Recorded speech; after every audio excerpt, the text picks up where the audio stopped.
चला, म्हटलं होतं की पार्ट 2 घेऊयात आपण. SIS पुस्तक हे सगळं, आणि आता लगेचच आपण आपल्या मूल्यांचा ऱ्हास या गोष्टीसाठी जाऊयात. पार्ट 2 घेऊयात. बघा, म्हटलं ना मी मूल्यांचं संकट, मला वाटतं थोडीशी इंट्रोडक्शन मी तुम्हाला दिली होती की मूल्यांचं संकट म्हणजे काय वगैरे वगैरे. तर मूल्यांचं संकट म्हणजे काय, तर पूर्वापार चालत आलेल्या ज्या काही आपल्या नैतिक गोष्टी आहेत, नैतिक तत्व आहेत, म्हणजे सत्य आहे, प्रामाणिकपणा आहे, दया आहे, भूतदया आहे, अहिंसा आहे, हे जेव्हा धोक्यात येऊ लागलेलं आहे असं आपल्याला वाटतंय ना, तेव्हा आपल्या मूल्यांचं संकट आलेलं आहे, क्रायसिस ऑफ व्हॅल्यूज आलेलं आहे. आणि त्याचे वैयक्तिक पातळीपासून इंटरनॅशनल म्हणजे आंतरराष्ट्रीय पातळीपर्यंत जे वेगवेगळे परिणाम दिसतात, म्हणजे सामाजिक आहेत, पर्यावरणीय परिणाम दिसत आहेत, आपल्या डिप्लोमसीवर परिणाम झालेले दिसतात, म्हणजे इंटरनॅशनल डिप्लोमसीवर. राजकीय बाबतीत तर म्हणजे बोलायलाच नको, इतके क्रायसिस ऑफ व्हॅल्यू इतकी वाढलेली आहे राजकीय पातळीवर. तर एक क्विक आपण एक छोटीशी चर्चा घेऊया. आणखीन आपल्याला ह्याच्यावर चर्चा करायची असेल तुम्हाला सांगा, मी लाईव्ह लेक्चर घेऊन येईन. बरं, ठीक आहे. बघा, मूल्यांच्या ऱ्हासाची प्रमुख कारणं काय असू शकतात. तिथं इथे मी एक 2-4 कारणं मांडलेली आहेत, पण चर्चा आपण आणखीन काही कारणांची करूयात. बघा, भ्रष्टाचाराचे वाढते प्रमाण, म्हणजे पहिली गोष्ट तर भ्रष्टाचाराचे प्रमाण वाढते का? हो.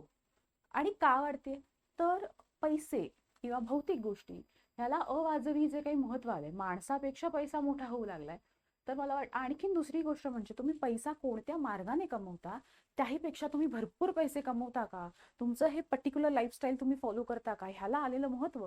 किंवा पैसा कोणत्याही मार्गाने कमवला, पण तुझ्याकडे पैसा आहे ह्या गोष्टीला वाहवा मिळणं.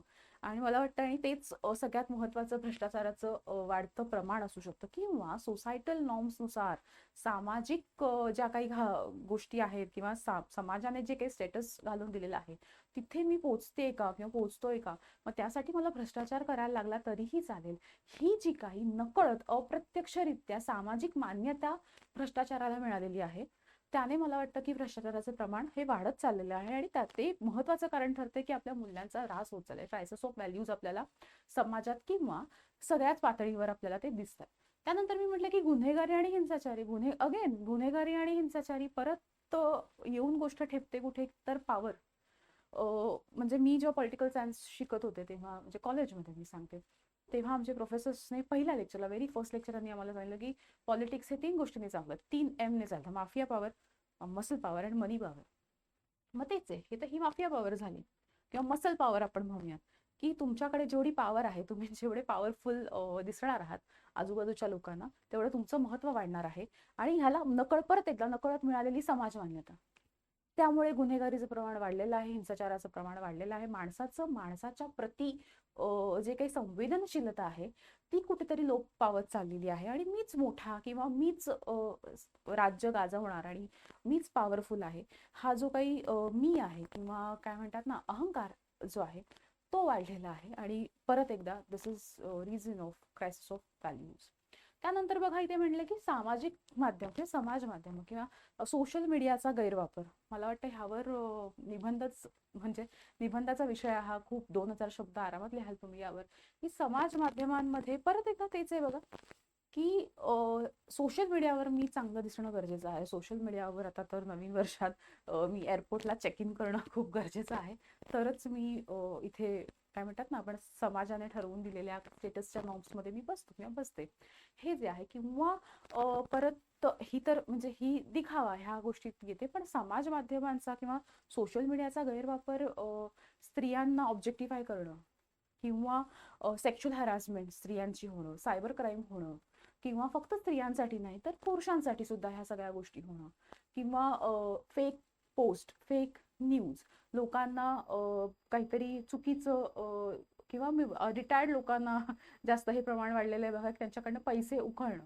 तर हे सगळं काय आहे, तर ह्या समाज माध्यमांचा गैरवापर आहे. परत it leads to what, crisis of value. ह्या सगळ्यांनी काय होतंय, तर आपल्या मूल्यांचा ऱ्हास होतो. आणि स्वार्थी प्रवृत्ती खूप महत्वाचं आहे, की माझंच सगळं चांगलं असलं पाहिजे, माझंच बरोबर असलं पाहिजे, मीच पॉवरफुल असलो पाहिजे, माझ्याकडे मसल पॉवर, माफिया पॉवर, मनी पॉवर सगळी माझ्याचकडे असली पाहिजे, किंवा माझ्याच हातात सत्ता असली पाहिजे.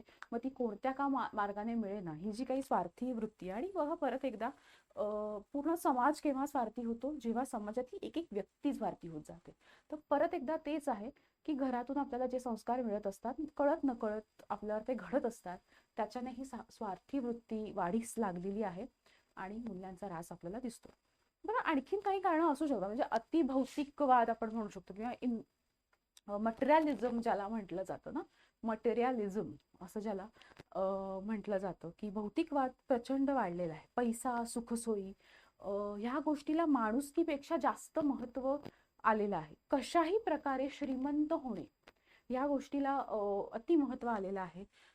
मला वाटतं ह्याची उदाहरणं परत एकदा बघा, हे तुम्हाला मी हे जे सगळं सांगते ना, हे तुम्हाला निबंधात सुद्धा वापरता येणार आहे बरं का. म्हणजे एथिक्सच्या पेपरमध्ये वापरता येणारच आहे, पण निबंधामध्ये पण जेवढी जास्तीत जास्त उदाहरणं तुम्ही डे टू डे लाईफमध्ये द्याल तेवढी तुम्हाला वापरता येणार आहेत. आणि ही जी काही उदाहरणं आहेत ही तुम्ही रोजच्या आयुष्यात जगताना तुम्हाला दिसत असतात, फक्त ती तुम्ही कलेक्ट करणं इथे आणि मग पेपरमध्ये उतरवणं खूप महत्त्वाचं आहे. तर अतिभौतिकतावाद म्हणजे ना, एक सिंपल उदाहरण मी तुम्हाला सांगते. जर तुम्ही पेपर वाचत असाल ना, तर त्याच्यामध्ये ना क्लासिफाईडमध्ये वधू पाहिजे वर पाहिजे अशा ॲड असतात माहिती आहे का, जाहिराती असतात, किंवा आपल्याकडे वधूवर सूचक मंडळ असतात, किंवा हे सगळं जाऊ दे, घरात एखादा उपवर उपवधू असेल तर त्याला एकदा विचारा की कशी मुलगी हवी किंवा कसा मुलगा हवा, पटकन येतं बघा तोंडात. इतकं इतकं पॅकेज असणं गरजेचं आहे. तर सांगण्याचा मुद्दा असाच आहे की पैसा आणि सुखसोयी ह्याला महत्त्व आलेलं आहे. ती व्यक्ती म्हणून कशी आहे, कंपॅशन आहे का, कमिटमेंट ही व्हर्च्यू आहे का, या सगळ्या गोष्टी मागे सरून श्रीमंत होणे, झटपट श्रीमंत होणे ह्याकडे माणसांचा कल वाढलेला आहे आणि कुठेतरी त्यातनं मूल्यांचा ऱ्हास जास्त आपल्याला दिसतो. त्यानंतर मी म्हणेन की आधुनिकीकरण, modernization. Of course we are living in a modern, rather आपण पोस्ट मॉडर्न न्यू मॉडर्न इरामध्ये आत्ता जगत आहोत. आणि आय ॲब्सोल्युटली म्हणजे I consider myself as a modern woman. आणि मॉडर्निझम ही अत्यंत छान आणि अत्यंत काय म्हणतात ना, सगळ्यांना सामावून घेणारी कॉन्सेप्ट आहे. परंतु आधुनिकीकरणाच्या काय म्हणतात ना, आधुनिकीकरण आत्मसात करताना अंधपणे पाश्चात्य संस्कृतीचं, बरं पाश्चात्य संस्कृती चुकीची आहे असं नाही, पण अंधपणे नकळत किंवा काय म्हणतात ना, त्यातनं काय घ्यायचं हे सोयीनुसार घेऊन आपण काय करत आहोत, परत क्रायसिस ऑफ व्हॅल्यू आपण निर्माण करत आहोत. म्हणजे परत मला वाटतं की तुम्ही याची उदाहरणं मी खूप देऊ शकते, पण तुम्ही मला वाटतं याची उदाहरणं आता मला द्या की आधुनिकीकरणाच्या नावाखाली आपण एक काय म्हणतात ना, सुडो मॉडर्निटी कशी आपण अडॅप्ट करत आहोत. सुडो म्हणजे आभासी मॉडर्न, आपण कसे आभासी आधुनिकीकरण कसं आपण साध्य करण्याच्या प्रयत्नात आहोत, हे उदाहरण मला वाटतं तुम्ही द्या. त्यानंतर ना ह्याचं आणखी एक कारण काय असू शकतं माहितीये का, तर शिक्षण पद्धतीला काही उणीवा आहेत. म्हणजे मी जेव्हा शाळेत होते ना, मी मुंबईत दादरला मी शाळेत होते आणि त्या आम्हाला ना मूल्य शिक्षणाचा तास असायचा. आत्ताच्या मुलांना असतो की नाही मला खरंच माहीत नाही, कारण माझ्या ओळखीत आत्ता कोणी शाळेत जाणारं नाही. तर मूल्य शिक्षणाचा तास तेव्हा असायचा. म्हणजे शाळेत सिलेबसमध्ये जे काही गणित आणि सायन्स आणि इतिहास भूगोल शिकवला जायचा, त्याचबरोबर पहिला तास हा मूल्य शिक्षणाचा सुद्धा असायचा.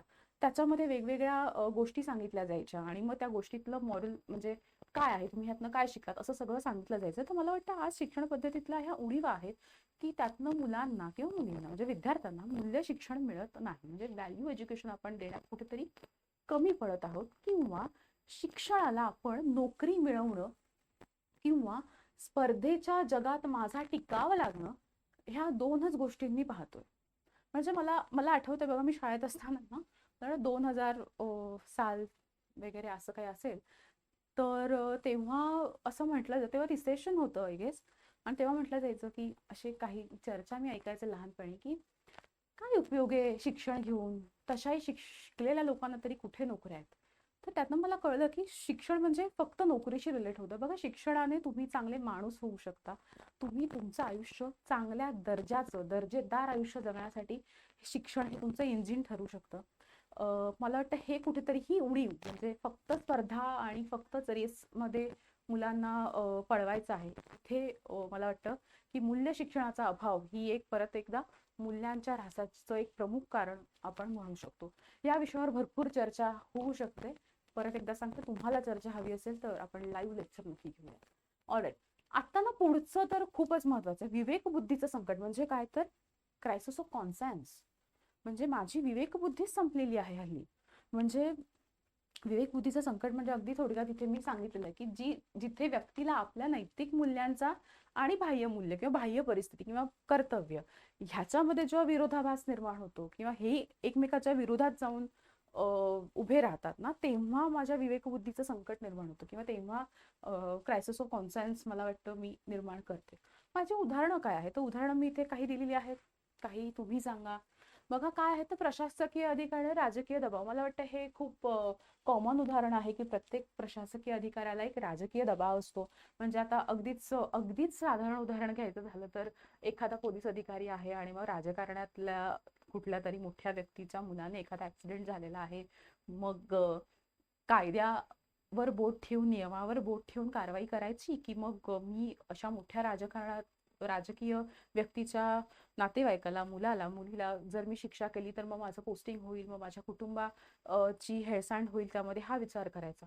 ही द्विधा जेव्हा सुरू होते तेव्हा आपण म्हणतो की विवेक बुद्धीचं संकट आपल्यावर तेव्हा आलेलं असतं. कॉर्पोरेट क्षेत्रामध्ये पण अशी द्विधा येऊ शकते की एखादी माझी काय म्हणतात ना, समजा मी निसर्गप्रेमी आहे आणि निसर्गाचा ऱ्हास झालेला मला अजिबातच आवडत नाही आणि मला लक्षात येते की माझी कंपनी जी मला पगार देते ना दर महिन्याला, ती जे प्रदूषित पाणी आहे किंवा जी हवा आहे ती निसर्गात सोडते आणि त्याचं काहीच कॉम्पेन्सेशन दिलं जात नाहीये गव्हर्नमेंटला किंवा त्या तिकडच्या समाजाला.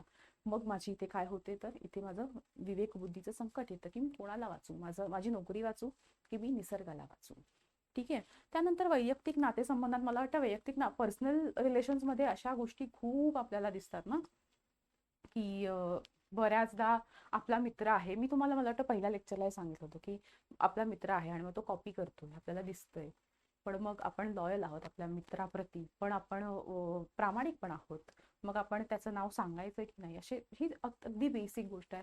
ते वैद्यकीय क्षेत्रांमध्ये मी म्हटलं की डॉक्टरांपुढे तर किती नैतिक द्विधा असतील. आजकाल 5 स्टार हॉस्पिटल्स झालेले आहेत आणि 5 स्टार हॉस्पिटल्समध्ये 5 स्टार पैसे आकारले जातात. मग डॉक्टरांचे एथिक्स काय आहेत, तर रुग्णाला वाचवणं किंवा रुग्णाला त्या आजारातनं बरं करणं. मग एखाद्या डॉक्टरला असंही वाटत असेल की एखादा रुग्ण ज्याच्याकडे पैसे नाही आहेत, ज्याला बरं करणं माझं कर्तव्य आहे, पण हॉस्पिटल्सच्या खर्चामध्ये ती व्यक्ती आर्थिकदृष्ट्या बसत जर नसेल, तर अशा प्रकारे विवेकबुद्धीचं संकट त्या डॉक्टरवर येऊ शकतं. अशी काही उदाहरणं आहेत बघा, भरपूर उदाहरणं आपण देऊ शकतो. मला वाटतं की उदाहरणांची एक वेगळी वही करा, म्हणजे ती वही तुम्हाला एसे साठी पण वापरता येईल आणि पेपर 4 साठी पण वापरता येईल. पुढे मी काय म्हटलेलं आहे, तर ह्याची कारणं काय आहेत, म्हणजे हा संभ्रम निर्माण का होत असेल. किंवा बघा, पहिल्या गोष्ट तर स्वार्थ विरुद्ध परार्थ म्हणजे काय, तर बऱ्याचदा स्वार्थी विचार करणं, माझं कसं भलं होईल ह्याचा विचार करणं आणि इतरांचं भलं किंवा समाजाचं भलं हे दुय्यम समजणं किंवा त्याच्याकडे दुर्लक्ष करणं, किंवा जे आहे ना, जो पूर्ण केक आहे ना, तो मी एकट्यानेच खाणार आहे आणि त्यातला एकही पीस मी कोणाला मिळू देणार नाही, हे जे काही आहे ना, म्हणजे जे आहे, जो काही प्रॉफिट आहे तो मलाच पूर्ण मिळाला पाहिजे, ही जी काही वृत्ती आहे ती कुठेतरी हा संभ्रम निर्माण करत असते. त्यानंतर नियम आणि माणुसकी. जेव्हा नियम आणि म्हणजे मला वाटतं नियम विरुद्ध माणुसकी प्रशासकीय अधिकाऱ्याच्या जीवनात ह्या गोष्टी बऱ्याचदा येत असतील, की मी नियमावर बोट ठेवून वागू की मी माणुसकीवर. म्हणजे तुम्ही हे उदाहरण बऱ्याचदा ऐकलं असेल ना, की एक म्हातारी आजी आहे आणि तिच्याकडे डॉक्युमेंट्स नाही आहेत, पण तिला मग आवास योजनेतनं घर हवंय, मग तुम्ही कसं देऊ कराल वगैरे. तर मग मला वाटतं की नियम आणि माणुसकी हे एकमेकाच्या विरोधात इथे उभे राहतात. त्यानंतर भीती आहे, की मी एखादी गोष्ट केली, मी एखादी माझ्या नीतिमूल्यांना, माझ्या व्हॅल्यूजला जपून मी एखादी गोष्ट केली, मग त्याचे जे काही परिणाम आहेत ते परिणाम भोगायला मी तयार आहे का, किंवा तेवढी हिंमत माझ्यामध्ये आहे का, ही भीती एखाद्या व्यक्तीला, माणसाला असू शकते आणि तेही काय ठरू शकतं, तर विवेकबुद्धीच्या संभ्रमाचं कारण ठरू शकतं. पण आता ह्यातनं बाहेर पण येणं गरजेचं आहे ना. म्हणजे बघा, लक्षात घ्या, मी पहिल्या लेक्चरलाही सांगितलेलं आहे की नुसतं प्रॉब्लेम्सवर बोलू नका, सोल्युशन द्या. You are there to give a solution, हे लक्षात ठेवा. तुम्ही प्रशासकीय अधिकारी होणार आहात, प्रशासकीय अधिकाऱ्याची सगळ्यात महत्त्वाची क्वालिटी हीच असली पाहिजे की प्रॉब्लेमला सोल्युशन देणं, प्रॉब्लेमवर फक्त चर्चा करणं नाही. तर ह्याच्यावर काय असू शकतं सोल्युशन, तर पहिली गोष्ट आत्मपरीक्षण केलं पाहिजे. आत्मपरीक्षण करून की खरंच माझी मूल्य वापरून मी किती लोकांचं भलं करणार आहे, कोणाकोणाचं भलं होणार आहे, माझं होणार आहे का, माझा मार्ग योग्य होणार आहे का, का तो अयोग्य असणार आहे का, मी फक्त ध्येयाचाच विचार करायचा, हे आत्मपरीक्षण झालं पाहिजे. त्यानंतर प्रशासकीय अधिकारी जर तुम्ही असाल तर कायद्याचं पालन, संविधानाचं पालन हे करणं हे तुमचं उच्च कर्तव्य असलंच पाहिजे. आणि त्यानंतर मी शेवटला म्हटलं की पारदर्शकता. म्हणजे बघा, मगाशी मी उदाहरण दिलं ना तुम्हाला की कॉर्पोरेट सेक्टरमध्ये प्रदूषण आणि हे ते, तर तुम्ही पारदर्शक असलं पाहिजे. म्हणजे तुमचा जो कोणी बॉस असणार आहे, तुमच्या वरती काम करणारी जी काही व्यक्ती असणार आहे, त्याच्याशी तुम्ही ह्याबद्दल पारदर्शकतेने ट्रान्सपरन्सी ठेवून बोलणं गरजेचं आहे. आणि मग त्यावर काही उपाय निघतोय का हेही चर्चा करणं गरजेचं आहे. मला वाटतं की तुमच्याकडे तुम्ही यंग आहात माझ्यापेक्षा, परीक्षाच्या प्रोसेसमध्ये आहात, तुम्ही आणखीन इनोव्हेटिव्ह कारणं शोधू शकता, उपाय शोधू शकता. तो उपाय नक्की शोधा आणि परत एकदा सोल्युशन नक्की द्या कुठल्याही गोष्टीसाठी. ठीक आहे.